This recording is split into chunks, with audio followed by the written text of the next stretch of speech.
Hello, happy Sunday. How are you doing? I'm good. How are you? Pretty good. You've been doing lots of things with cats. I have been doing lots of things with them. Mostly not doing things with them. I've not been giving them lunch because, Right. as I told you before we Yeah. started recording, hey, listeners, we say all the interesting stuff before we start recording. Do. I had a hyperthyroid cat. Unfortunately, he passed away a few years ago. But while he was alive and I was trying to get more weight back on him, I started giving him lunch. And then Jupiter, one of my younger cats, found out and told everybody else. And so I then had to give all of the cats lunch. And I don't want to do that. Right. So after he passed, I started slowly phasing it out. And there's some resentment. Yeah. Jupiter will come by after I'm done eating lunch and look at my bowl and then look at me with this expression of, oh, so there is lunch after all, isn't there, mother? Arthur was my god cat. Yeah. He was the best. He was the best. Okay.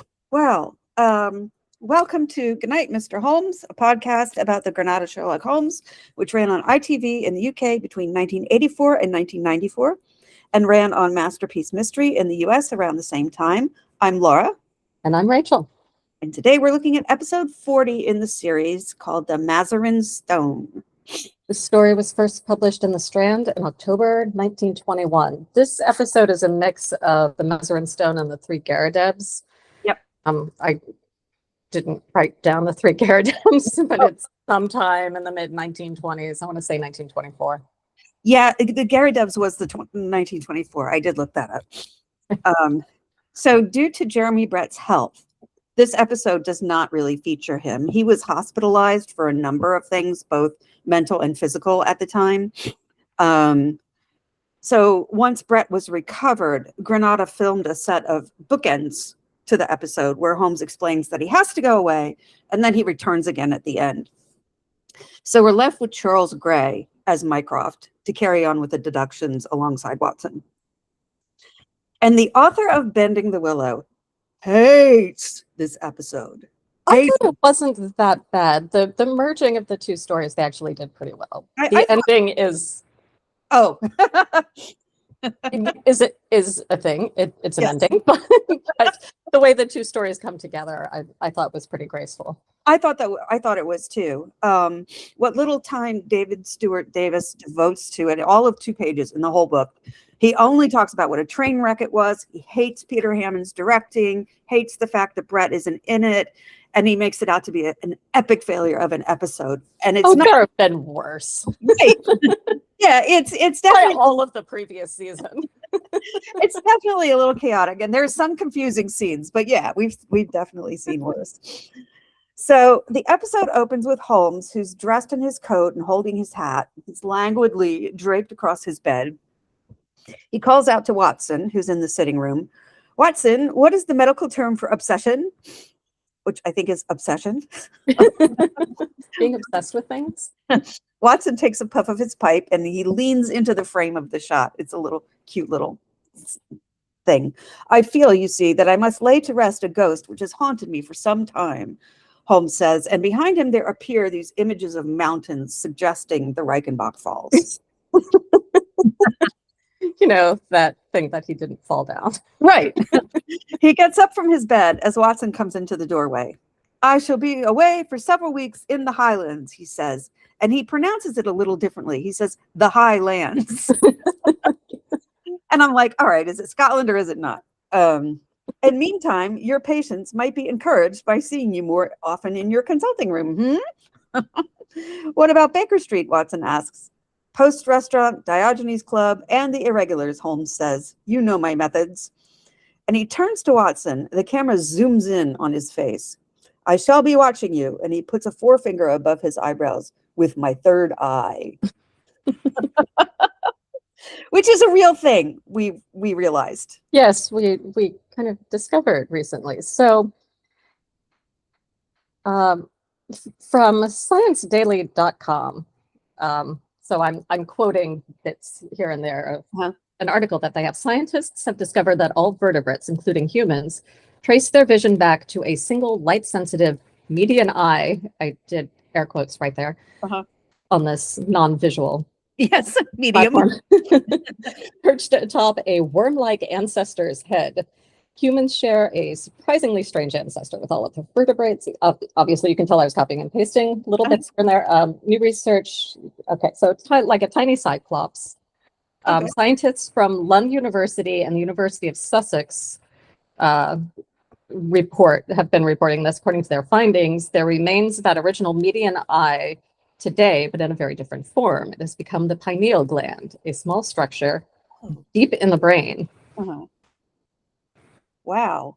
Yeah. So, and this is here just because I thought it was interesting.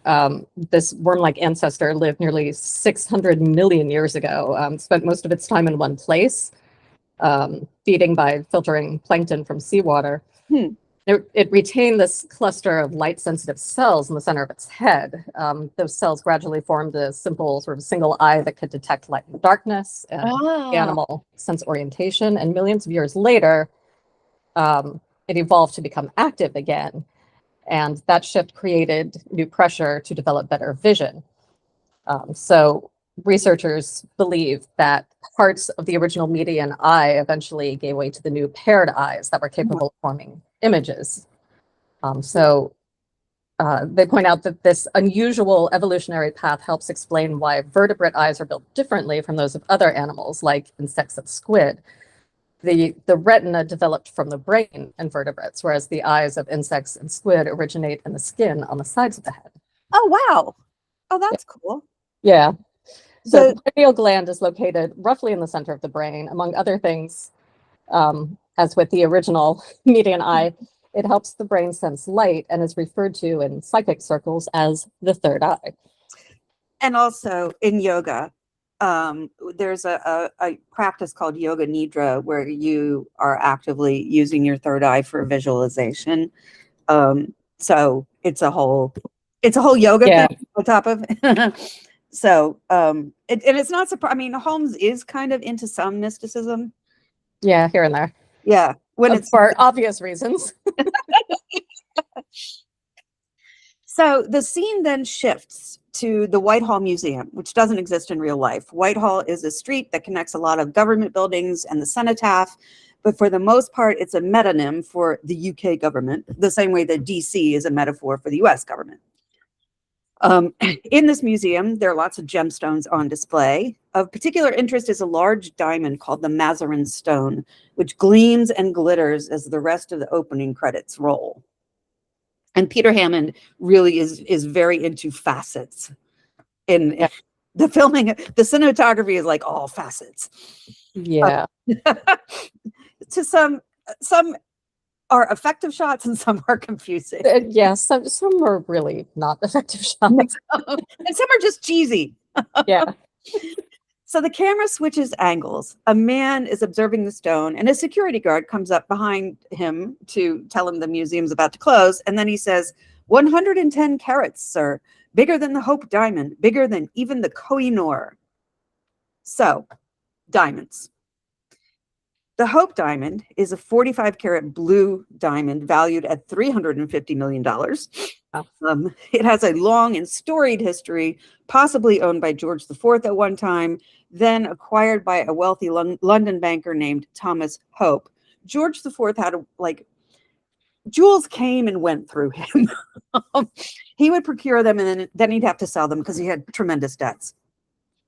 So Hope's only heir was his daughter, who had married a ne'er-do-well. So after he died, Hope's wife retained ownership of the stone and passed it to her grandson, Francis, on the condition that Francis append Hope to his own surname. Francis, however, took after his father, ultimately had to sell the diamond. Then it passed through a number of different jewelers and diamond merchants, making its way to America in the early 1900s. It ultimately wound up in the hands of Francois Cartier, who eventually sold it to the DC socialite Evelyn McLean. Upon her death, the diamond was sold to Harry Winston, another prominent jeweler. It supposedly has a curse on it, which means that anyone who owns it will be brought to ruin. But Winston did not believe the curse. He donated it to the Smithsonian, hoping that they would use the stone to begin a gem collection, which they did. I got to see the stone when I was a kid on one of the day trips that my parents would take us on. Oh, nice. Yeah, yeah. And I'd read about the curse in one of the kids' magazines I was getting. I mean, the Hope Diamond was like, I think it was like the 1970s. They did a big like exhibit around it. Mm. And I don't know if the magazine was Dynamite or National Geographic World. I just remember looking at the stone when I finally got there in person and thinking it's awfully small for something that supposedly like destroyed dynasties. It's very underwhelming. That's the problem with hyping things up sometimes. Exactly. The Koh-i-Noor is 105 carats and has a similarly long and winding story. It originated possibly in India in the 1300s and passed through numerous royal families in India, Pakistan, and Iran. At one point, it adorned the head of a beloved horse. Right? And there were various coups, overthrowings, wars, and it finally ended up in the hands of a 5-year-old Sikh emperor, Duleep Singh, in 1843. In 1849, after the last Anglo-Sikh War, when India was fully consigned to the British Raj, Queen Victoria came into possession of the diamond. So basically, she yanked it from a 5-year-old. It was recut in 1852 to increase the number of facets and make it more brilliant. Victoria was very pleased with this, although Albert thought that the jeweler had cut away too much of the stone. But she was uncomfortable with the way she had acquired it. Weirdly, she grew a conscience around this, of all things. After Victoria died, the diamond was set into the crown of Queen Alexandra, and then into the crown of Queen Mary, and then set into the crown of Queen Elizabeth, the Queen Mother. When Camilla was crowned, she used Queen Mary's crown, but without the Koh-i-Noor, due to its controversial past and contested true ownership. Huh. Although there are plenty of other diamonds that also are problematic that were used in the coronation. The Cullinan diamonds, for one, there are 7 of them. Anyway, the security guard says, no wonder the froggies are anxious to get it back. So the stone has French origins and presumably an equally storied background. The man leaves the museum. This is Count Silvius, played by John Finch as a dark and handsome foreigner with an earring in his ear. We then see the security guard. He's been bashed on the head and the stone is missing from its glass case. The guard begins blowing his whistle.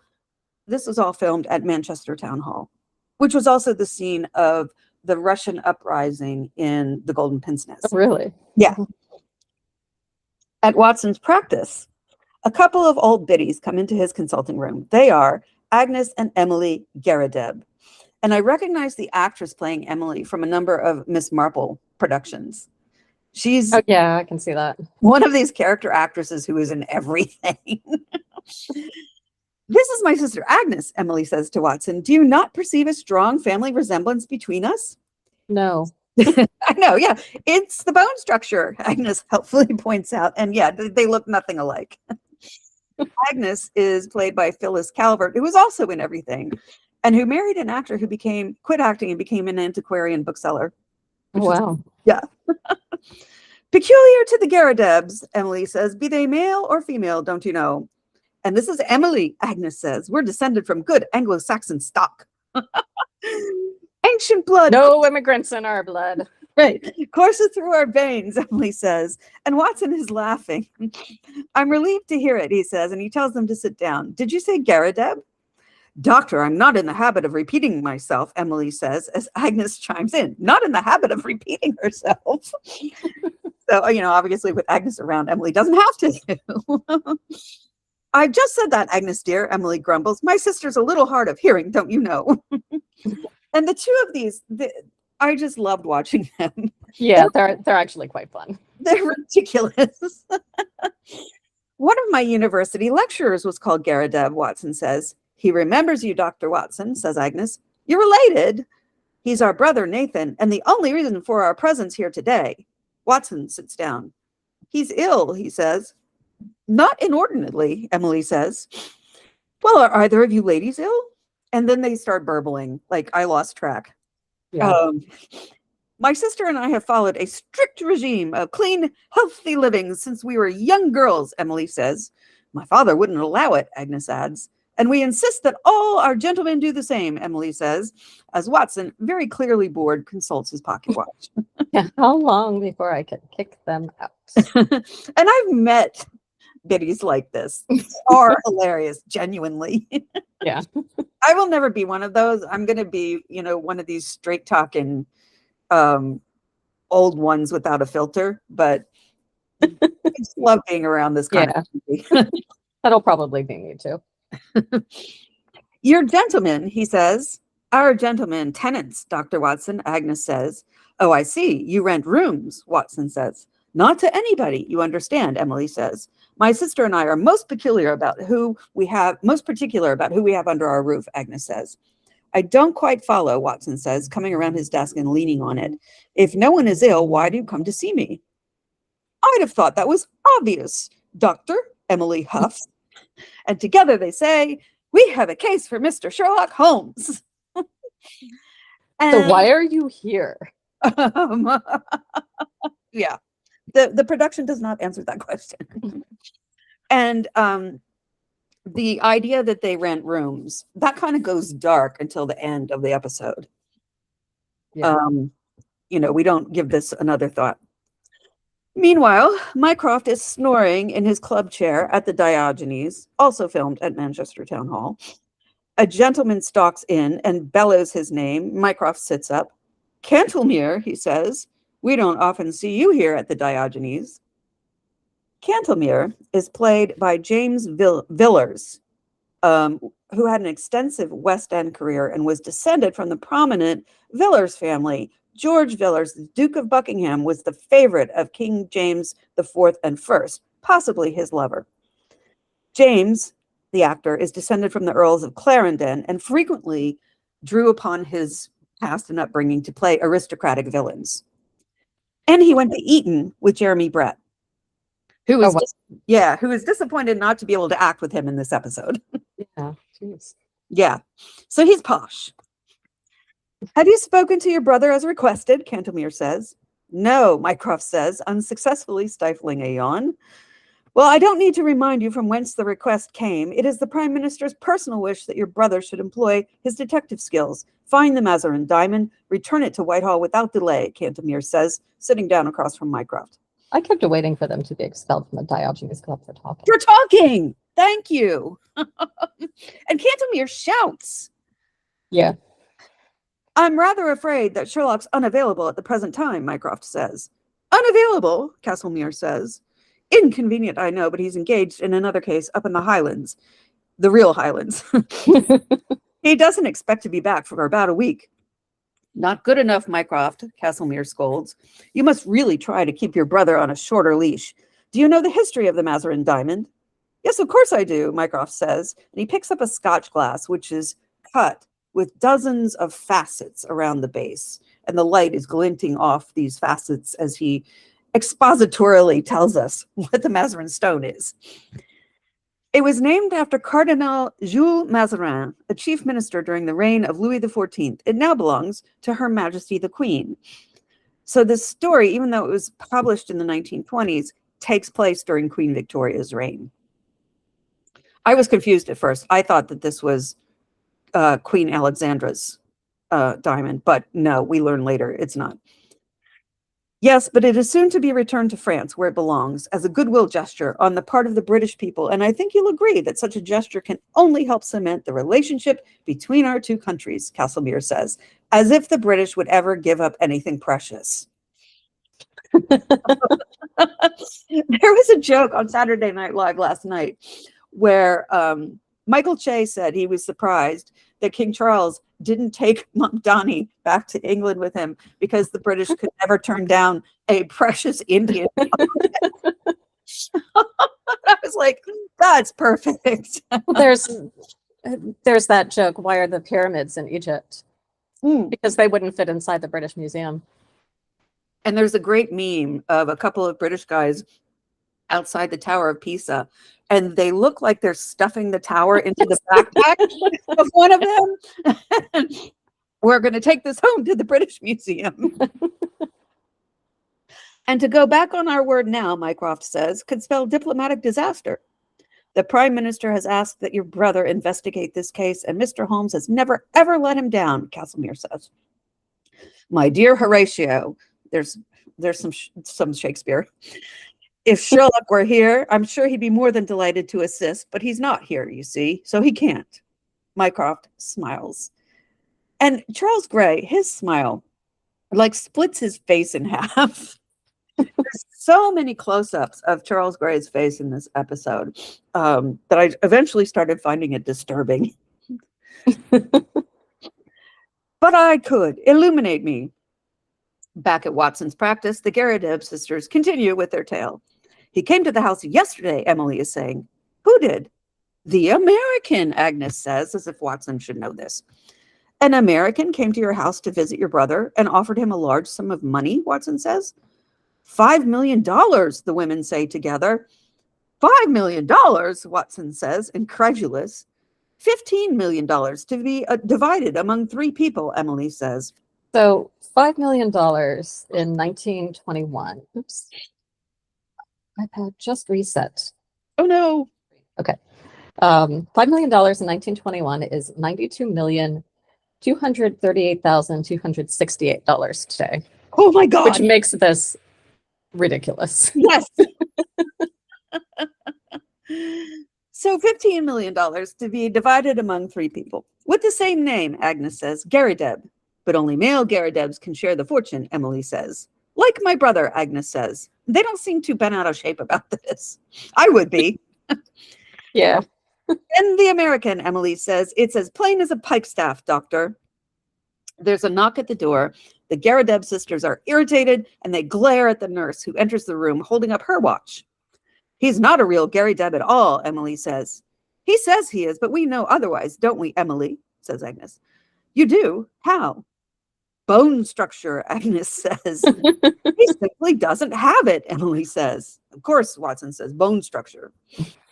Back at the Diogenes Club, Mycroft is pouring himself another glass of scotch. Whoever he is, he's an absolute cad, he says. Mycroft, think of the country, Castlemere says sternly. Imagine if the Mazarin diamond was never found. Or turns up again in a variety of different shapes, Mycroft says, once again, staring at the faceted base of his glass. We're bouncing back and forth on these scenes. So at Watson's practice, he's showing out the Garrideb sisters. There are patients waiting to be seen, he says firmly. Here's our card, doctor, Emily says. You will speak on our behalf, won't you, doctor, please? Agnes says, grabbing Watson's arm. I'll do what I can, Watson says. $5 million, Emily repeats. Thank you for listening, doctor. And as they leave, Agnes says, on their way out, he's not as intelligent as I thought he'd be. Watson's narration continues in a voiceover. The name Garrideb will almost certainly mean nothing to you, but I feel I should relay the particulars of a most extraordinary tale. At the museum, Mycroft is looking at the shattered glass of the case and walking on the pieces that are on the floor. Like Sherlock would have his head. How long had the diamond been exhibited before its theft? Nearly 10 years, says the security guard, whose head is now bandaged. Inside the same glass case, Mycroft adds, he's fiddling with the iron gate that had previously covered the glass. Yes, as far as we know, Castlemere says. Mycroft bends over the gate. Has this lock ever been changed? The whole gate would have to be replaced, Mr. Holmes, Castlemere says. Nothing was left to chance. And Mycroft's monocle falls off. Inspector, whoever took the diamond was able to walk in here without any apparent difficulty. Since there were no marks or scratches on the lock to suggest it was forced, we may safely conclude the thief had a key. Once inside, it would have been the work of a moment to smash the case and remove the stone. And we see the theft happening. Count Silvius smashes the case with his very large walking stick, atop which there's a silver ornament that is shaped kind of like an urn or a cup that's capped. So he smashes the case with this. takes out the stone, holds it up. There's a weird reflection of his eyeball in the facets of the stone. Yeah, like you said, we really like looking at things through facets. And he kind of gestures triumphantly and leaps in the air as he leaves. Always make sure to celebrate your victories. I gather you were unconscious at the time of the theft. Is that correct? Mycroft asks the security guard. From? I was just seeing out the last of the public and getting ready to lock up for the night when he came at me, the guard says. You saw him, Castlemere asks. No, sir. Before I could turn around, he clobbered me and I went down, the guard says. You seem confident that your attacker was a male who acted alone, Mycroft asks. I suppose so, sir. I couldn't swear to it. As far as I knew, the Count had gone and the museum was empty. The Count, Mycroft asks. Count Silvius was the last member of the public to leave before the attack happened, Castlemere says. Count Nigoretto Silvius, Mycroft mutters. Yeah, like, this is his mortal enemy. Yeah, suddenly Mycroft has a nemesis. We've spoken to him. He remembers seeing nothing untoward, Castlemere says. He would, Mycroft says. And the commissioner himself has asked me not to pursue that line of inquiry, Castlemere continues, with no reason at all. Mycroft starts to leave. The other men follow him. The Count was lucky, sir, the guard says. If he'd stayed here any longer, he might have got clobbered as well. I'm sure that's what would have happened. With his own cane. Yeah, sure. Watson has taken a cab to what looks like a large country manor, but is actually within the city limits of London. We find out later. Inside, his old lecturer, Nathan Garrideb, is in his extremely cluttered study/laboratory. Yeah, I like the stained glass windows behind him. The wallpaper Yes. would make me go crazy. Mm-hmm. Yeah, and he's examining a taxidermied bat through a large magnifying glass as the sisters usher Watson in. The walls are covered with framed butterfly specimens, among other things. With the busiest wallpaper in the world behind. Yeah, so William Morris style, yeah. The sisters are bickering. The place is just an absolute junkyard of skeletons, papers, busts, bell jars, photographs, drawings, what have you. Watkins, nice to see you after all these years, Nathan says. He is played by Richard Caldecott, who is another one of these British jobbing actors who, shockingly, also had a 3-episode arc on the Beverly Hillbillies as John Faversham, the butler of the castle that Jed Clampett purchases. I just love finding this stuff out. Sit you down, young Watkins. Nathan is clutching his bat. A species of the family Vespertiliondae, found in a subterranean cavern in my travels in Safar in Southeast Africa in my younger days.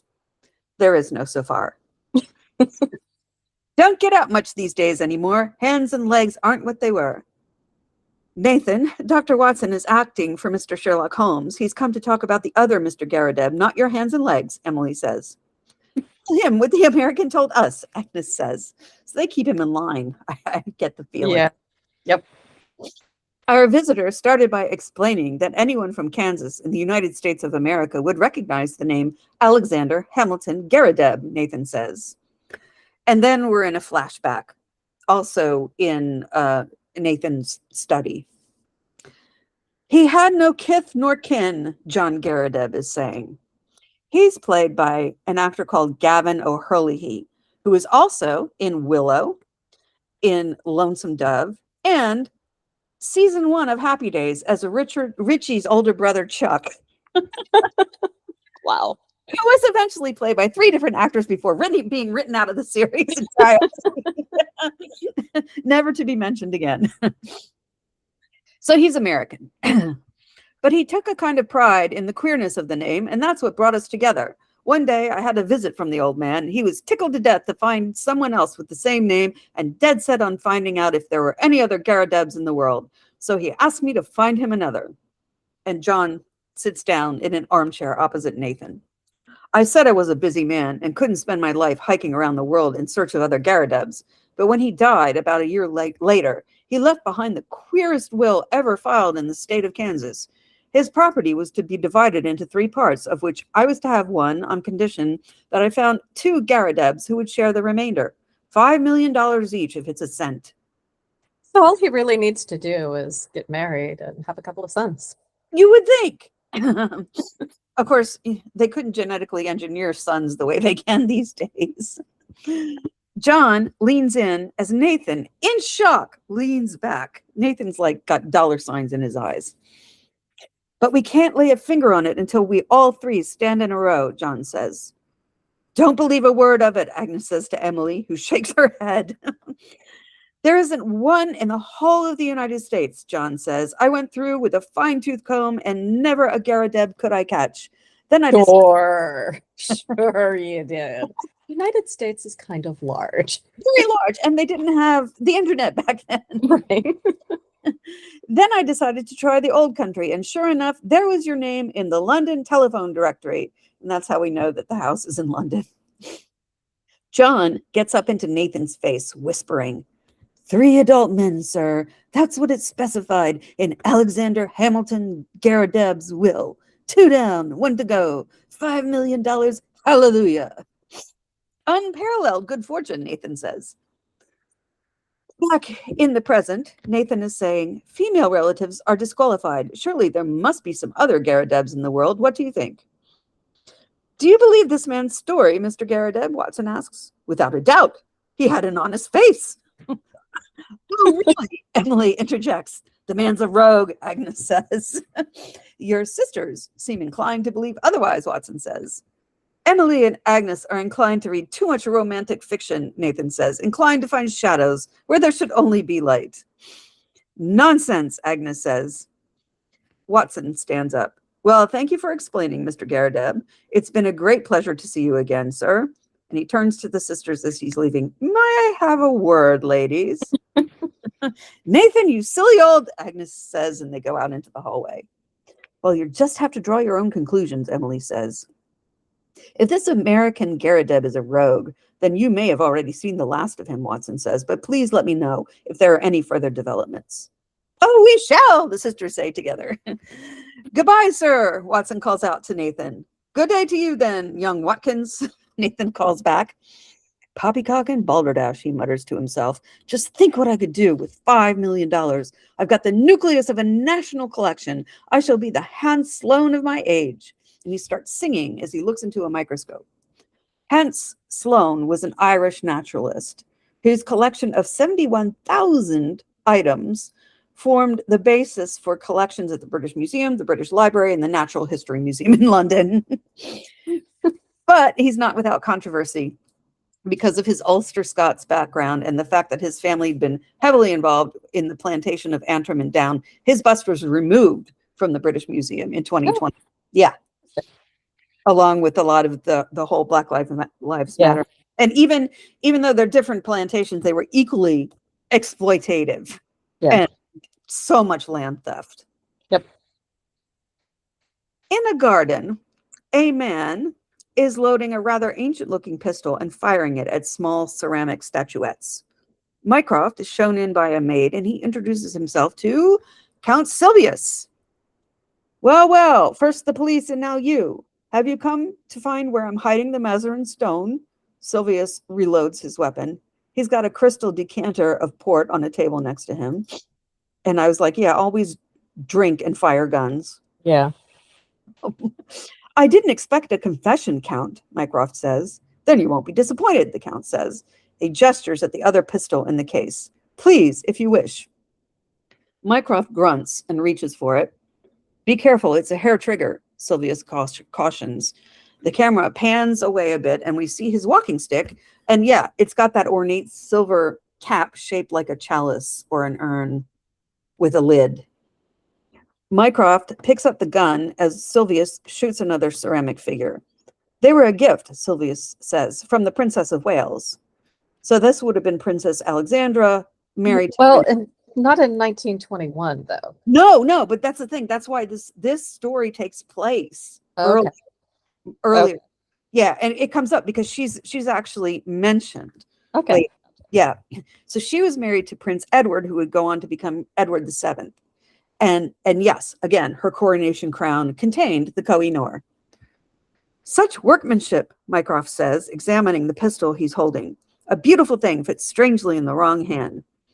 Also, back in when this story was published, there was no Princess of Wales. Right.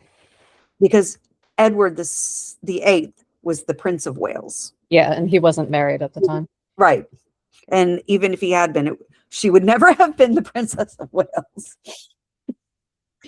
Yes, Silvius says, looking at his pistol, she is extraordinarily beautiful.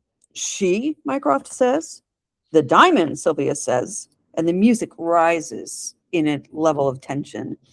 I must say I'm surprised that nobody has been tempted to steal her away from Whitehall before. I'm sure the temptation was there, Count. All that was lacking was audacity and opportunity, Mycroft says. Ah, audacity and opportunity. And motive? Avariciousness and greed are motives, Count, Mycroft says. I'm sure you're familiar with them. The police are satisfied that I was away from the building when the theft occurred. Que sera, sera. And he blows up another figurine. I am following my own line of inquiry, as my brother did with Miss Minnie Warrender when she accused you of stealing her jewels, Mycroft says. My conscience is clear, Silvius says, and he's almost pointing his gun at Mycroft. Our past is an unresolved duel, Mycroft. You may hold some personal grievance against me, but that gives you no right to sully my good name and reputation. So I guess we're meant to assume that Silvius is like Mycroft's Moriarty. Moriarty, yeah. In that we've never heard of him up until now. And never will again. Exactly. But they are going down together. This is between us, Count, Mycroft says. You and me. Mycroft. He looks so much like a Bond villain at that time. This is personal Mr. Bond. You and me. Yes, exactly. And I'm sure that's partly intentional. Yeah, he did play a Bond villain. Mycroft shoots a ceramic dove, but then there's a shot that comes at him and goes through the window behind him. Oh, do forgive me, Silvius says, holding up his pistol. It's a hair trigger. Oh, God. I mean, he's over the top. Silvius is then going to a diamond merchant, probably in Hatton Garden, which is the equivalent of New York's Diamond District. Yeah. And the cabbie asks, should I wait, Gov? Silvius turns. Yeah, the cabbie who looks like he is obviously in disguise. I was going to say, he turns around and he looks up at him. It's clearly Mycroft in a red wig and a mustache and an eye patch. And he says, no, it won't be necessary. Very well then, Mycroft says. Walk on, move it, he says to the horse. Which, okay, this is what bothers me about this episode. Mycroft never leaves the Diogenes Club. He never goes anywhere. And when except we've seen him multiple times already. Yeah, in this series, but canon-wise, yeah, he doesn't go anywhere. Then we see Mycroft at 221B, like he doesn't have his own home, writing a letter and blotting it. My dear Holmes, he says in a voiceover, I agree that $5 million is an impossibly generous offer, but for the sake of my old tutor, oh, sorry, Watson is saying this. I don't know why I typed Mycroft. Because Mycroft would never call him Holmes. Yeah. But for the sake of my old tutor, I hope it doesn't prove to be false. Watson then sits at the breakfast table with a copy of the Times where the headline reads, Mazarin Stone still missing. Mrs. Hudson opens the door. There's a Mr. Garrideb here to see you, she says. Thank you, Mrs. Hudson. Show him in, Watson says. But it's the young Mr. Garrideb. Watson stands up in surprise. Forgive me, I was expecting someone else, he says. Mr. Nathan Garrideb, I suppose, says John. You must be Dr. Watkins. Close, Watson says, as Garrideb... Yeah, not giving his actual name. All right. Comes into the room and starts looking around. What can I do for you, Mr. Garrideb? For a start, you can stop interfering in matters that don't rightly concern you, John says. I'm sorry, Watson says. Not sorry as in I'm sorry for interfering, but sorry as in what the hell are you talking about? Yeah. I saw the old man and his sisters today, and they told me you were acting on behalf of Mr. Sherlock Holmes, John says, finally looking Watson in the eye. That's no reflection on you, Mr. Garrideb, Watson says. Mr. Holmes and I have means of getting information which is not normally available to the public. I don't want the police butting into a private matter, John says. But surely the sooner we find the third male Garrideb, the better for all concerned, Watson says. Well, that puts it different, John says. If you're content to help us find the third man, well, I can't see any harm in that. I hope I've put your mind at rest, Mr. Garrideb, Watson says. John Garrideb, John says, putting out his hand. I'm sorry if I was a bit short with you back there, Dr. Watkins. Watson, it's quite all right. And they shake hands. I'm fairly new to this country and haven't gotten used to your English ways yet, John says. And he begins to take off his gloves. I guess I must seem impatient to a man like yourself, urbane and sophisticated. But Watson opens the door. So, Get the fuck out, you crazy. John Garrideb takes the cue. He can read a room, leave, and he puts his hat back on. I'll be in touch if I discover anything useful, Watson says. Much obliged, Doctor, much obliged, John says. And Watson closes the door after him. He goes to the window and strikes a match.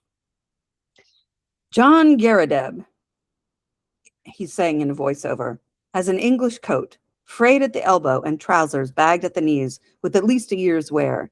Despite what he says, I'd wager he hasn't just arrived to this country. At the diamond merchant's, Mycroft is following the jeweler, Ike Sanders, through a workroom. You would hardly refuse to trade with someone who had a diamond of exceptional quality, he says.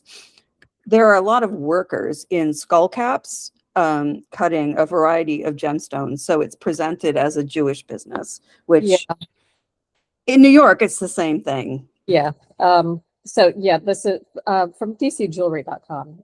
By the 17th century, Hatton Garden, which you had mentioned, began evolving as businesses and homes were built, but it wasn't until the 19th century that it became the jewelry hub that it is today. And that was driven largely by an influx of Jewish immigrants who had skills in diamond cutting, goldsmithing, and jewelry making. So those trades quickly became the heart of the community. And by the late 1800s, Hatton Garden had solidified its reputation as London's leading jewelry district. Cool.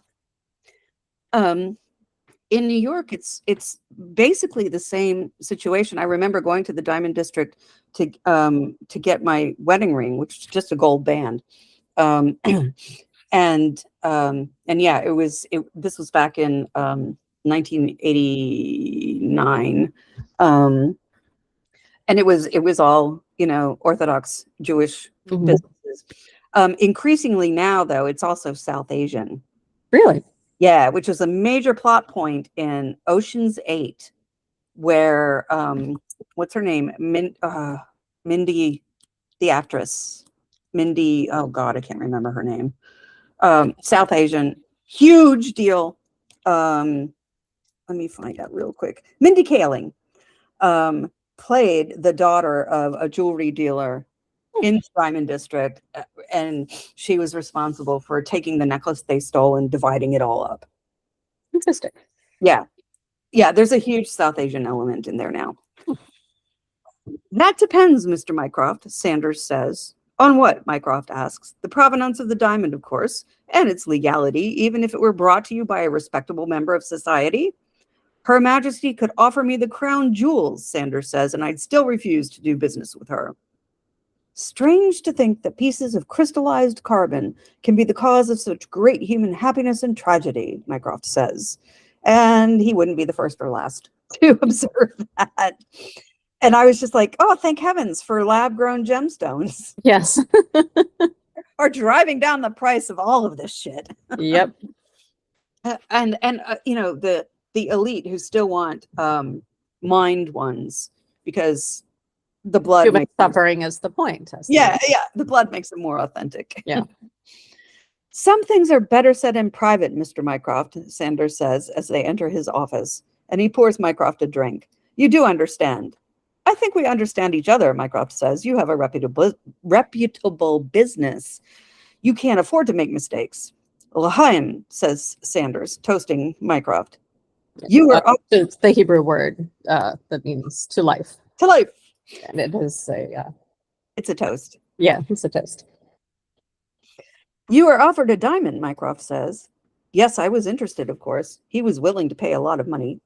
Who was? Tell me. The Count, says Sanders. And his name? Count Silvius. And then we see a flashback of Silvius in the shop. Well, it's no good to me, Ike. I need them in 2 days, Silvius is saying. With the greatest respect, sir, only Roger Presbury could have cut your diamond in less than a week, and he took his skills to the grave, says Sanders. Well, then I'd better find someone alive to do the work while there's still time, Sylvia says, and he leaves the shop in a snit. In the present, Mycroft asks, who? That's not really a parting remark. Like, No, it isn't. Yes, obviously you will. That's what I'm telling you. Yeah, Sylvius is not all that. He thinks he is. So Mycroft asks, who was Roger Presbury? Ah, a true genius, Sanders says. In his hands, a lifeless, shapeless stone became a living, breathing work of art. Diamonds don't look like much until they're cut and shaped. They do not. No. There are actually sketches of the Koh-i-Noor before it got cut, and it was just kind of like a domed. It wasn't a cabochon. It was cut, but it was cut very crudely, and it did not look remotely like it does now. Diamonds were his life and his death, Mycroft says. Indeed, he was murdered about 5 years ago. Sanders mops his brow with his handkerchief. During a quarrel about some gems. Such a tragedy. Did you see the Count's diamond? Mycroft asks. Alas, no, but he did give me a description of it, Sanders says. He described a round stone of finest purity in color, approximately 100 carats in weight, Mycroft asks. 110, Mr. Mycroft, but a little too close to comfort to the description of the Mazarin Stone. Mycroft says, I've taken up enough of your time, and he starts to leave the shop. Not at all, Mr. Mycroft, not at all, Sanders calls after him, so they're friends. John Garrideb is hammering at the door of Nathan's house. Ladies, I've got news. The wind is blowing in this scene, and it looks like a very chilly day. Yes. Yeah, the weather's actually kind of bad through all of this. Yeah. Emily, closely followed by Agnes, opens the door to him. Ladies, tell your brother I've got good news, John says. Meanwhile, Mycroft meets Castlemere in a park where a band is playing on the bandstand. And this is filmed at Sefton Park in Merseyside. Your antipathy for the Count is well known, unlike your reasons, Castlemere is saying. He brings the higher echelons of our society into disrepute, Mycroft shoots back. In your opinion, Castlemere says, getting into his carriage, I suppose you realize the Count is among the guests at the levee at St. James's Palace tomorrow morning. Mycroft says, he should be serving a prison sentence. So a levee is just basically a staged event. And St. James's Palace is the official, when you're an ambassador to the UK, you are the ambassador to the court of St. James. Virtually nobody lives there anymore. Royal, I mean. I think Beatrice and Eugenie have apartments there, and so does Princess Anne, but it's just like where they stop when they're cruising through London. And the Prince and Princess of Wales are unlikely to entertain suspected criminals, are they? And Castlemere drives off, leaving Mycroft sitting on a bench, frustrated. At St. James's Palace, young women in white with ostrich feathers in their hair are being presented to Princess Alexandra. And this was typical of, if you watch Bridgerton, typical of the debut, although they would be presented to the Queen. But no surprise there. The Queen was perpetually in mourning and delegating a ton of stuff to her son and his wife. Castlemere, now in military regalia, with the Order of the Garter badge beneath his medals, which is the most senior kind of knighthood that one can get in the UK. So he's up there on the social scale. He speaks to Count Silvius. Silvius leaves him and goes up to Princess Alexandra, holding up a little magnifying glass to the stone in her necklace. She has this elaborate necklace. It's like all pearls and then a big gemstone in the middle around like. Yeah, she looks like she's wearing the entire contents of a jewelry box. Right? But that was the style if you were royal at the time. I mean, I've seen photos of her. And she and Mary of Teck, same deal, like jaw to breastbone in jewels. Enchanting, he says, and it's more than a little intrusive, like he's way up close. You are an incorrigible flatterer, Count Silvius, the princess says to him. Bertie would be most disturbed if he knew of your attention. Bertie is Edward VII. Your most humble servant, ma'am, he says, bowing. He then proceeds to mingle, as Mycroft's voiceover says, a beautiful thing fits strangely in the wrong hand, and there's that shot of the ceramic dove blowing up. Again, another specialty of Peter Hammond, who does these weird, surreal, callbacks. Yeah, and that doesn't even really make a whole lot of sense. No, it doesn't. It's supposed to be profound. It's not. It's not, no. Then Mycroft shows up, also dressed in regalia and disguised. Looks like Santa Claus in a uniform. Yeah. He's got a long beard and glasses, and he nods to Silvius. And I initially mistook him for Nathan Garrideb. I initially mistook him for Terry Pratchett. That's a great one. But he didn't have the hat. Back at his practice, the Garrideb sisters thrust a newspaper at Watson. There, Emily says. Watson kind of rolls his eyes, and he picks up the paper.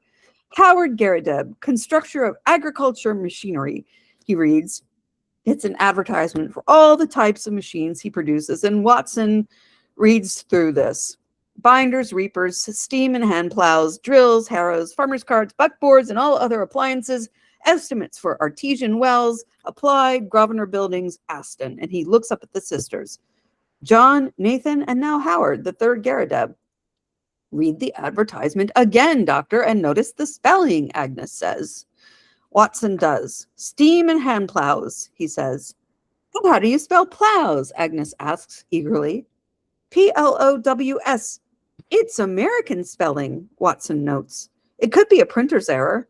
It took me a couple of seconds, me being American, to go, well, how else would you spell plow? Like, O-U-G-H. That's what the British do. Oh, buckboards, Agnes says. And yes, buckboards were a distinctly American vehicle in the West during frontier times. Artesian wells in Birmingham, the sisters asked together. They're very indignant. So you're implying that this advertisement has been written by an American, Watson says, or advertisement, as Watson says. John Garrideb. So this Howard Garrideb doesn't exist, Agnes says. And he has asked Nathan to meet him in his office alone tomorrow night in Birmingham, Emily says. Something is wrong, doctor, terribly wrong. And God, these ladies are so smart. Yes. I love this so much. At 221B, there's a rapping at the door. Mrs. Hudson opens the door to Count Silvius, who barrels past her despite protests. Watson's voiceover says, Count Negretto Silvius, game shot, sportsman, man about town, confidence trickster. Up in the sitting room, Watson turns out to have been reading from one of Sherlock's case books, and Mycroft is sitting at Sherlock's desk. And now Diamond Thief, Mycroft says, I'll have him. He grins. I'll have him. Silvius bursts into the sitting room as Mrs. Hudson says, you can't go in there. It's all right, Mrs. Hudson, Mycroft says. Dr. Watson, Mrs. Hudson asks, looking to him for confirmation because Mycroft is not the book. Exactly. She's like, you don't actually live here. The Count is expected, Mycroft says. Well, you might have warned me, and Mrs. Hudson slams the door.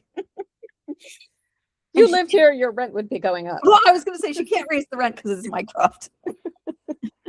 Silvius throws his walking stick and gloves onto the breakfast table. I want to talk to this man in private, he tells Watson. Stay where you are, Watson, Mycroft says. Watson walks to the window behind Sherlock's usual chair. He does not leave the room. You have gone out of your way to annoy me, Silvius says. You have set your creatures upon my track. My creatures, I assure you, no. 2 days ago, it was the cabman, Silvius says. Today, some booming old fool at the palace. You give my little impersonations too much praise, Mycroft said. I have a network of old men. Who all look like me. So you admit that you have dogged me. Why? I want the Mazarin Stone, Mycroft says. You have come here to find out how much I know and how far my removal is absolutely essential. Well, I know everything except one thing, which is you are about to tell me. Where is the Mazarin Stone? Well, how the devil should I be able to tell you where she is? Sylvius says. Do you know it's kept in this notebook, Count? Mycroft waves the casebook at him. You are all here, every action of your vile and dangerous life. You know you will make nothing of that, the Count says. Here is the robbery on the Train to the Riviera, Mycroft says. And here, in the same year, Count, is the forged check to the Credit Lyonnais. And all of this stuff is handwritten, so I guess Sherlock has a lot of time on his hands. Yeah, I know, right? Mycroft holds up the actual check. No, you are wrong there, Sylvius says. Mycroft rips up the check dramatically. He and Holmes, his brother, are both drama queens. Then Yeah, you can tell they're brothers. I'm just going to fling some paper in the air. Somebody else will clean it up for me. Mrs. Hudson will pick it up.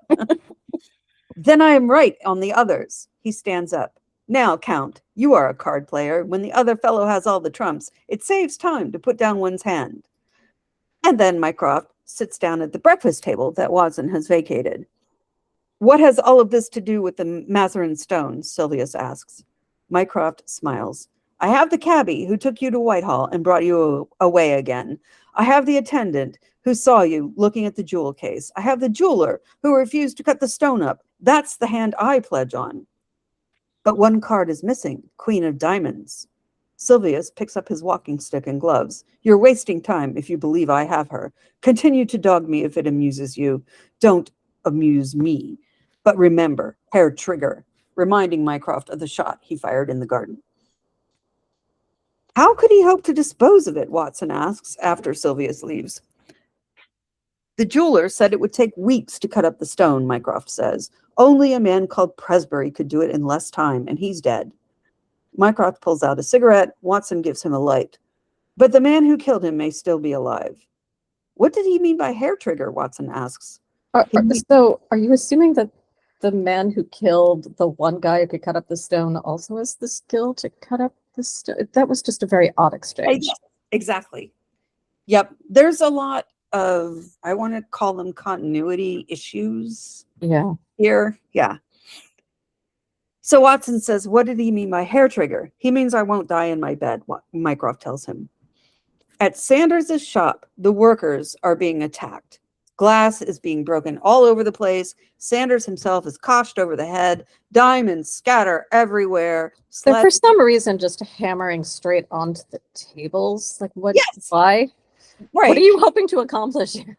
There are just sledgehammers going in every direction. Yeah. At 221B, Mycroft and Watson are looking at some photographs with a detective inspector. There are some post-mortem photographs of Roger Presbury, Inspector Bradstreet says. Rather unpleasant, I'm afraid. You must be used to such sights, Doctor. Ah, yes, indeed, Watson says. And what can you tell us about his murderer, Inspector? Mycroft asks, polishing his monocle. A man called Winter. I've got his photograph here in our rogues gallery somewhere, Bradstreet says. He's flipping through like a catalog of mugshots. Yeah, which I think was kind of how they used to do things. They kind of still do. Although it's all on iPads. Yeah, it's all on computers. But yeah, I think like even as recently as the 70s, like there were books. Mm-hmm. Exactly, yes. Here he is. Bradstreet pulls out a photograph. A native of Chicago, James Winter, alias Mycroft, alias Evans, alias... Watson slams his hand on the photo. John Garrideb. Later, Mycroft and Watson are walking through the streets of London. The man you know as John Garrideb once worked for Roger Presbury? Mycroft asks. It's quite extraordinary. It really is, Watson says. Just then, there's a scuffle. A bunch of children, possibly irregulars, are mobbing Watson and Mycroft. A carriage appears at the top of the street. and Watson finds himself suddenly in the possession of a note. My dear Watson, Presbury dead 5 years. Identify Garridebs lodger. Signed Holmes. The carriage comes blasting through the street, and Mycroft is dragged under it. Watson whirls around. A woman is screaming, and Mycroft lies on the ground. Except it's not Mycroft. Mycroft walks towards Watson. The victim, unfortunately, looks a lot like Mycroft. Yeah, and let's not all rush to help the guy. Everybody's just standing around staring at him. Right? Yes.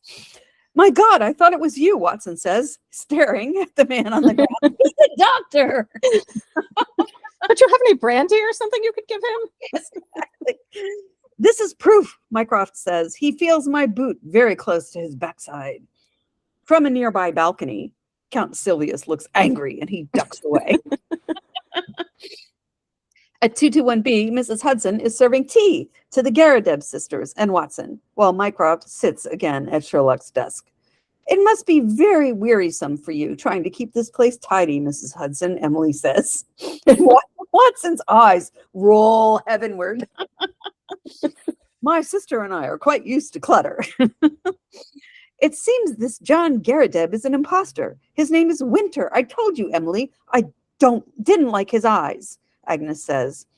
It was the bone structure, dear, Emily says. It wasn't the eyes, it was the overall bone structure. He simply didn't have it, Agnes says. Mrs. Hudson goes over to Mycroft. A telegram arrived a moment ago, and she hands it to him. Now, ladies, please, Watson says, as Mycroft reads the telegram. It says, please come to the workshop. Urgent information, Ike. It is very important that you tell me about your American lodger and why he left your household, Watson says. He didn't leave, Agnes says. He simply disappeared, Emily says. Mycroft turns around, listening. Do you remember when? Watson asks. When? Agnes says. Oh, dear. 4 or 5 years ago. Isn't that right, Emily? Give or take a few months. Yes, dear, Emily says. And she raises up her teacup and she kind of stares at it. Then your brother took over his room, Watson says. How clever of you to know that, Doctor, Emily says. All right, so we've got this set up. Mycroft gets up and kisses the lady. Yeah, it kind of sounds like it's just the way it's written. It kind of sounds like the John Garrideb was the lodger, right? But that's not the case. No, it was a different American lodger. Yeah, which is the confusing part. I really feel like continuity needed some editing here. Yeah, it's not terribly well written. No. Mycroft gets up and kisses the lady's hands. Watson, would you be good enough to escort these ladies home? I have urgent business to attend to. I'll follow you later. He holds up the telegram before going out into the hallway. Try to persuade Nathan not to travel to Birmingham, Watson says, coming around the table, and he puts his arms around the sisters. Oh, we should be so grateful, Agnes says. It could cause irreparable damage to his health, Emily says. Forgive me, ladies, Mycroft says, coming back into the doorway. 2 of the finest detectives it's ever been my privilege to meet. He blows them a kiss, and he departs. And he's right. Yes. Such a card, Emily giggles. He's not in flirtation at all. At Sanders' shop, there's white paint on the window and the door saying closed. I really am very sorry, Mycroft says. He and Sanders are watching the workers picking up after the chaos. The shots of Sanders' shop are always difficult to make out because of all the glass and the reflection. Yeah, even the previous shots. And when the glass is broken, it makes it even more difficult. Yeah. Really hate these metaphors for the facets of a diamond. What's done is done, Mr. Mycroft, Sanders says. Van Setter is in London. He plans to return to Amsterdam before tomorrow night. Who is Van Setter? Mycroft asks. He has a boat down on the Thames. I don't know where. He will Not an answer to my question. I am. He will take the Mazarin Stone to Amsterdam. You're sure the stone hasn't been cut? Mycroft asks. Well, you see, it can be cleaved. Split down the grain with a single blow, Sanders tells him. And he has a sort of vision of a blade embedded in a wooden handle, presumably the diamond cleaver. Would Presbury's assistant have the necessary skill to cleave a large diamond? Mycroft asks. He may convince others that he has, Sanders said, but not me. And, I found this confusing because who's this Van Setter guy? Yeah. Who might be Presbury's assistant? Again, the continuity is not continuing here. At the Garridebs, Watson is shouting, "The man is a criminal, Mr. Garrideb." Garrideb is dressed in an overcoat and at least 2 scarves and a battered top hat. His sisters are fussing over him. "Nonsense! You're just jealous because I'm about to inherit $5 million, Garrideb shouts. And I just, men are so incredulous when they're being told what they want to hear. And this little exchange reminded me of the posts very recently over the course of the weekend about Richard Dawkins being convinced that his AI assistant had feelings for him. Yeah. You'd think that an eminent evolutionary biologist would be immune to such a fallacy. Yeah, but then again, men are gonna men. Right. Conan Doyle was taken in by 2 little girls who claimed to be able to photograph babies in their garden. Do you ever see that Smashed Fairy book? Yes. Oh, that was so funny. I did not order it. I ordered fairies. That's what it was. I bought the Gnomes book and the Fairies book, but the Smash Fairies book I still need to get. They're like a triptych in a weird way. Yeah. So for anybody listening, who is if there isn't. Yeah, we don't really have anyone listening.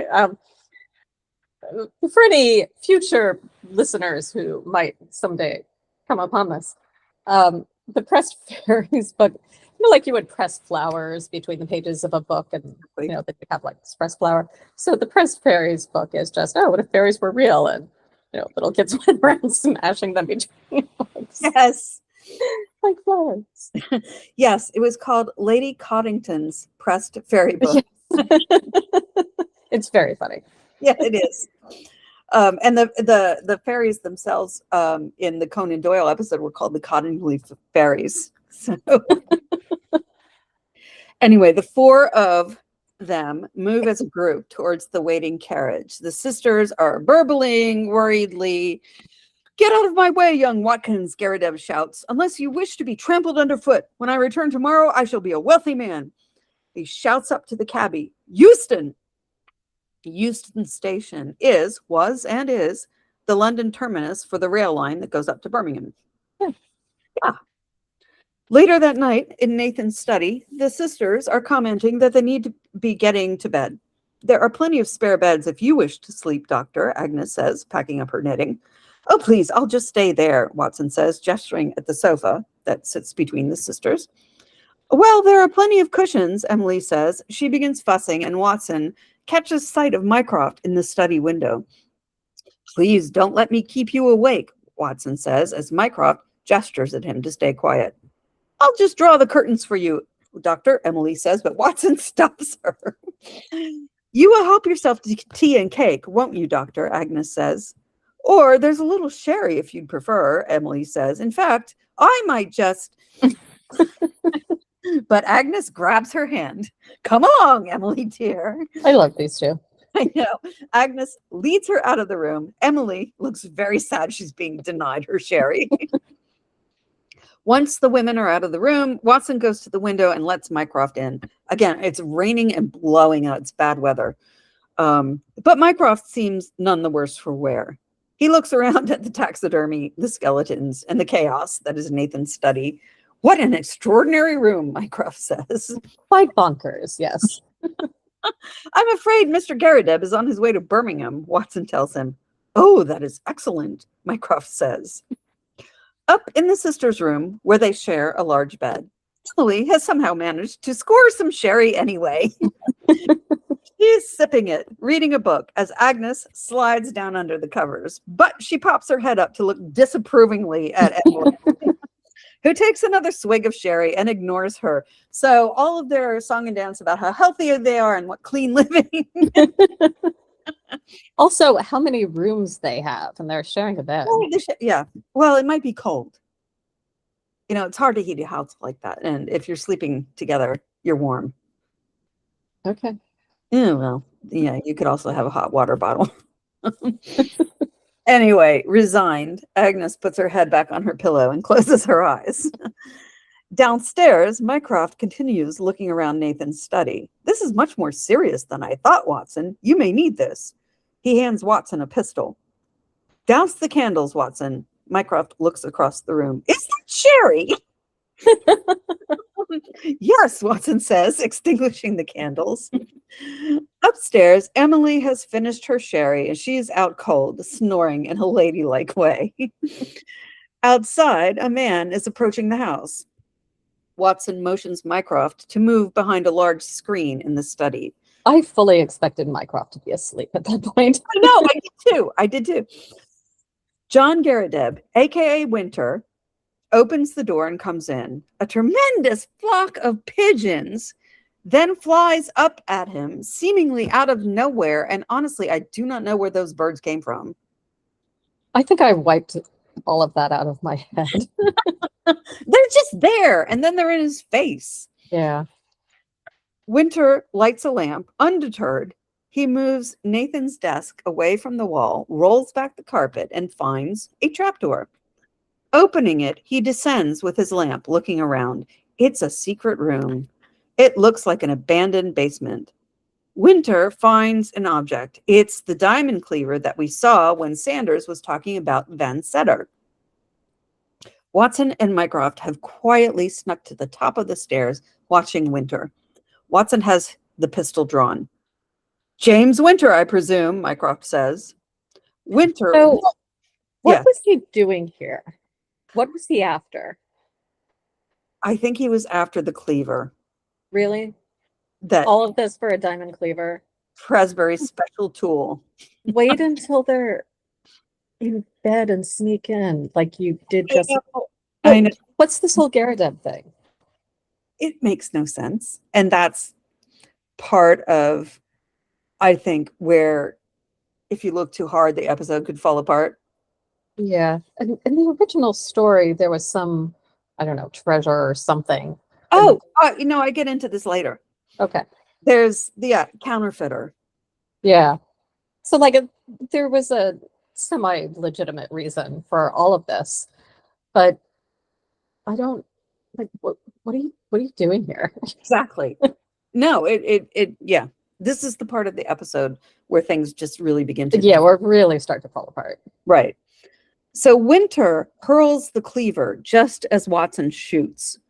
The cleaver hits Watson in the arm. He's groaning loudly. The camera then focuses on a needlepoint in a frame, saying, "Silence is golden," and then pans down to the bed beneath it, where the sisters are suddenly roused by all the noise. "Watson," Mycroft shouts. "I'll be all right," Watson says. And yeah, the cleaver has struck him in the upper arm. Yeah. So this, I think in the original story, he was shot. This was kind of a nice scene in the story. Yes. Holmes was all, He I lost swear to his God, shit. if Watson dies, and Watson was all smiley about it later. Right. It was worth a wound. It was worth many wounds to know the depth of loyalty and love which lay behind that cold mask. So, I mean, obviously, with Jeremy Brett's help, they couldn't have Sherlock here to do it, and it's just kind of a shame. I know, and Mycroft cannot assume that level of affection because he doesn't know him well enough. Yeah. I saw the gun in his hand. You got the wrong man, Winter says. "I think not, Mr. Winter," Mycroft snarls. "It was Presbury's idea," Winter says. "Presbury's dead," Mycroft says. "When he was alive, sir," Winter says. "You've got to believe me." Mycroft trains the pistol on him. "He went to the museum every week for 3 years, all the while figuring out a way to steal the Mazarin Stone and hack it up. Making the duplicate key was easy. Before he got a chance to use it, he died." "He was murdered for that key," Mycroft says, "and they're circling one another in this basement." Mycroft is still holding the pistol. Not by me, sir, Winter says. He turns to Dr. Watson. I'm sorry, doctor. He turns back to Mycroft. I told the jury that at the trial. It was some argument over jewelry, but they didn't believe me. Did you steal the Mazarin Stone? Mycroft asks. No, sir, I did not. Winter turns again to Watson. I didn't mean to hit you. I'm sorry. Then who did? Mycroft demands. Presbury's murderer, the only other man who knew of his plan to steal it, and the only man cool enough to take a diamond out of Whitehall, Winter says. And the man for whom you spent the last 5 years of your life behind bars, Mycroft says. He's keeping the pistol aimed right at Winter's chest. It suited us both to work together, Winter says. And he kind of palms the diamond cleaver, which is sitting on the step below Watson. He climbs up to Watson, who is wincing and gasping. Please let me help you, Winter says, taking out his handkerchief and pressing it on Watson's wound. He sits a step or two above Watson. He could steal it, and I could use Presbury's equipment to cut it up fast. So I guess, yeah, that was what he was after, the cleaver. That was overly elaborate. Wait. Thank you. Yes. Just make a new diamond cutter. Stick a blade in some wood. What's your problem? Winter, I mean, yeah, it does. It looks like a lemon, like a citrus thing that you squeeze, you push into a lemon and squeeze, and then it's got a blade in it. Mm-hmm. Winter suddenly grabs Watson's head and holds the diamond cleaver to his throat. Watson moans. Mycroft drops his hand with the pistol, aiming at the floor. Mycroft, you're really bad at this. Yes. But Nathan Garrideb was in the way, he says. Winter laughs. Yeah, and I was the only one who knew the location of the workshop. Can you wonder why I wanted to get to it? And can you wonder when I found this crazy boob of a bug hunter squatting right on top of it and never quitting his room? I had to do all I could to shift him. Watson moves his head, but Winter tightens his grip on the cleaver. Easy, he says. Would have been a whole lot easier to put him away, Winter continues, but I'm a soft-hearted guy. As your Lord Byron said, he was the mildest mannered man who ever cut a throat. Where is the Mazarin Stone? Mycroft asks. My associate is bringing it here with him, Winter says, but I guess for now we'll have to forego cleaving it before shipping it to Amsterdam. By Van Setter? Mycroft asks. Yes, Winter says, and Mycroft gives a little laugh. It's already on its way to Amsterdam. Your associate has betrayed you, just as he's betrayed so many others. Winter's face falls. He looks devastated. He and I made a deal, and a gentleman always keeps his word. And just then, the sisters have come downstairs. They have seen the rugs rolled back and the trapdoor open. They drop the door, which bonks Winter in the head. He tumbles down the stairs. The sisters stomp up the trapdoor a little bit as Emily puts a shot into her mouth.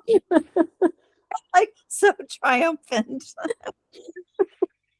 On the Thames, Count Silvius is boarding a boat. He is greeted by, presumably, Van Setter. Silvius thrusts his big walking stick at Van Setter's face, saying something in Spanish that remains untranslated. This part is filmed at the Stanley Docks in Liverpool, which was also used as one of the locations in the Robert Downey Jr. Sherlock Holmes movie. Oh, interesting. Yeah, the first one. There is only one. I know, right? The sisters are fussing over Watson, leading him to an armchair in the cluttered study. He sits down and then jumps up again because he sat on Agnes' knitting needles. I fetch you a doctor, Agnes asks. No, just get me a towel and some water, please. Thank you, Watson says. Maybe some brandy. Yes, definitely some brandy. Sherry, bring the sherry that I didn't drink before. Your associate has used you, Winter, Mycroft says. He and Winter are in a corner of the room. Mycroft's pistol is trained once again on Winter, and Winter's head is all bloody from where the trapdoor hit him. He had no intention to cleave the stone. You'd served your purpose. Now, where is Van Setter's boat? Count Silvius is on the boat, pacing as a sailor is messing about with the ropes and sails. Back at the Garridebs, Mycroft is getting into a police carriage. Winter is in handcuffs, looking very self-pitying him. A constable leads him out to the police wagon that is waiting for him. Mycroft and Bradstreet are headed towards the Thames. Silvius is watching from the boat as the carriage pulls up. He suddenly runs up the gangplank, like too little, too late, back to land, but he's cornered by the carriage. Mycroft gets out of the carriage. Silvius looks stricken. He tries ducking away, but he's still trapped. He shoots his gun, but in the fog, he can't aim well. He sees Mycroft looming ahead of him no matter which way he turns. Yeah, looking like Jack the Ripper. Oh my God. That's great. Yeah. No, that's so perfect. Every time he shoots, he misses. And I really like this scene because it makes the most of Mycroft's inevitability. Yeah. And his omniscience. He's just everywhere. Yeah. Finally, Silvius is out of bullets. He throws the gun to the ground in disgust.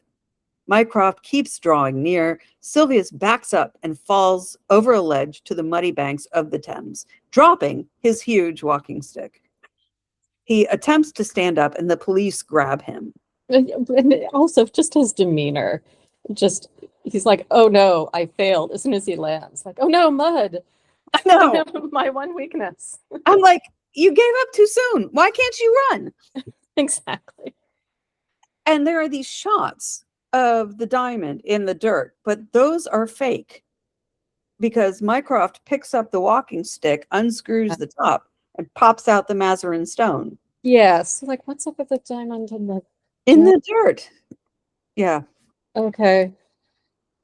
Just then, Sherlock appears out of the fog. Brother mine, he says, bravo. And cool. Thanks for the help, Sherlock. And Sherlock turns and walks away. At St. James's Palace, the Mazarin Stone is presented to the Prince and the Princess of Wales as everyone claps. Mycroft, resplendent in a tuxedo and some kind of medal of honor hanging from his collar. He looks extremely satisfied. And the episode closes. So in the original Three Garridebs story, Presbury was Prescott, a forger who rented a room from the Garrideb sisters, hid his counterfeiting equipment in the basement, instead of being a diamond cutter who kept his cleaver in the basement. Yeah, because that's a different story. So yeah, he was the American who suddenly disappeared because he was killed. And yeah, that's kind of where I started feeling like the episode it was missing something. Yeah. Like an explanation. Yeah. Like, I like the way they wove the two stories together initially, but they couldn't bring them together. They didn't stick the landing. They couldn't maintain it. Yeah, absolutely. But the comic relief of the sisters was so great. Yeah, let's have a series about those two. I know. They're just so in sync most of the time. And then with the Sherry, they're not. So the Mazarin Stone is also not the greatest of Conan Doyle's stories. It was adapted from a play called The Crown Diamond, which premiered in Bristol in 1921. Watson is hardly in the play or the story, and it's told in the third person. So yeah, I agree with the producers that it couldn't stand on its own. So combining it with the Three Garridebs made some sense. Except for what you referenced earlier. The Three Garridebs has that pivotal scene where Watson gets shot and Holmes loses his shit. Yeah. And here, Watson gets cut by the diamond cleaver, but Mycroft does not lose his shit. So we missed out on a super. But I think was because of Brett's health. Mm-hmm.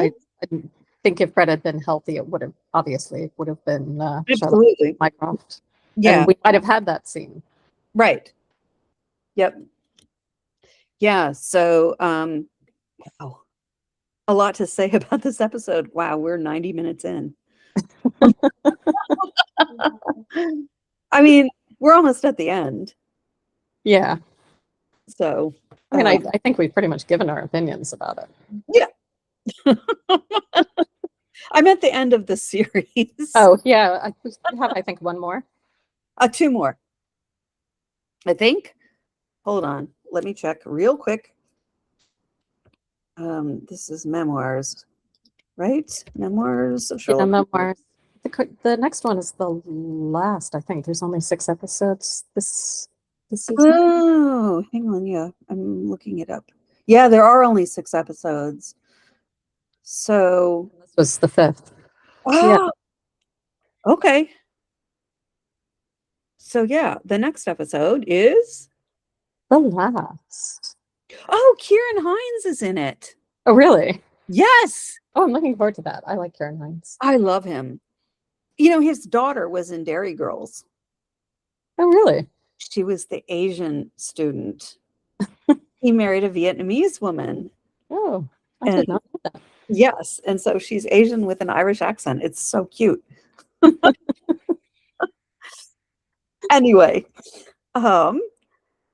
so what happens next time? Okay, so that's all from us this week. If you've enjoyed the show and haven't subscribed yet, you can subscribe wherever you get your podcasts. If you want to support us, you can leave a 5-star review on Apple or Spotify or whatever platform allows you to leave reviews. Tell your friends and join us next time when we'll be discussing the cardboard box. Cardboard boxes are really fascinating in so many ways. You a cat? Partly. All right. See you then. Bye. Bye.